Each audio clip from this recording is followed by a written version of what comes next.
In this episode, we're going to be looking at the crucifixion, resurrection, and ascension of Jesus. Christians believe that after some years of preaching and performing miracles, Jesus went to Jerusalem to suffer death.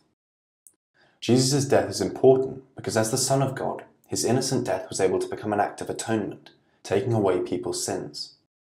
As we hear in the first book of Corinthians, "For what I received, I passed on to you as of first importance, that Christ died for our sins according to the Scriptures, that he was buried, that he was raised on the third day according to the Scriptures."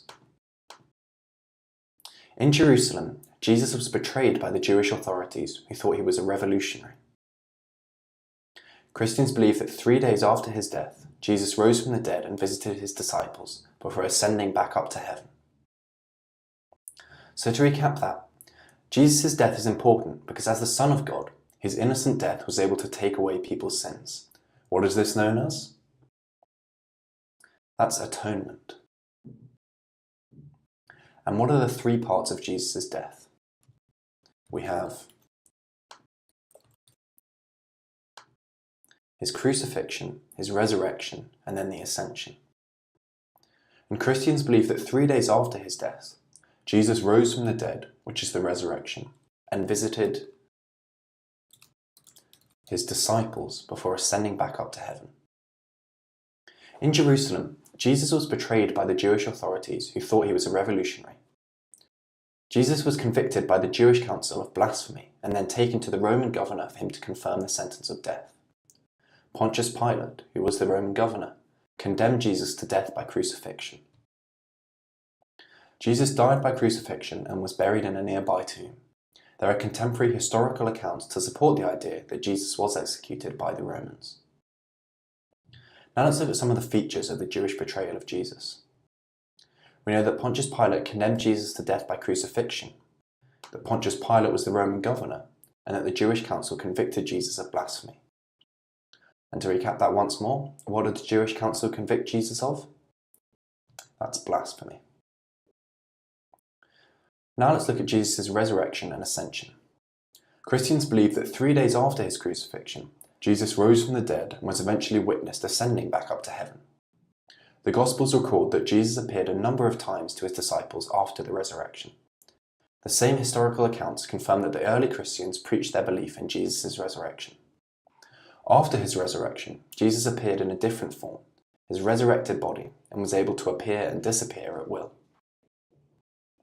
Eventually, the disciples witnessed Jesus ascending back up to heaven, leaving them to continue his work on earth. At the Ascension, Jesus entrusted the apostles with the tasks of continuing to preach the gospel and building his church. The resurrection confirmed for Christians that Jesus was divine, because only God has the power to rise from the dead. As the Son of God, Jesus' teachings are given a much greater authority. The resurrection also confirmed the possibility of life after death, and encourages Christians to live a good life so they can also go to heaven after they die. As we hear in the Gospel of John, Jesus said to her, "I am the resurrection and the life. The one who believes in me will live, even though they die, and whoever lives by believing in me will never die."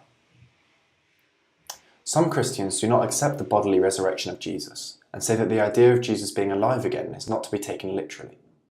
Rather, they think it means that the memory of him remained alive in the hearts of his followers and that it inspired them to continue his work. In this view, the resurrected body of Jesus is seen metaphorically to be the church. So to recap some of that, the resurrection confirmed for Christians that Jesus was divine, because only God has the power to rise from the dead. Now let's look at some of the features of Jesus' resurrection. So after his resurrection, Jesus was able to appear and disappear at will. And Jesus appeared a number of times to his disciples after the resurrection, and historical accounts confirm that the early Christians preached their belief in Jesus' resurrection.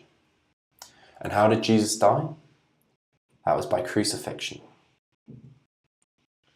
Christians believe that 3 days after his crucifixion, Jesus rose from the dead and was eventually witnessed ascending back up to heaven. And that's all you need to know about the crucifixion, the resurrection, and the ascension.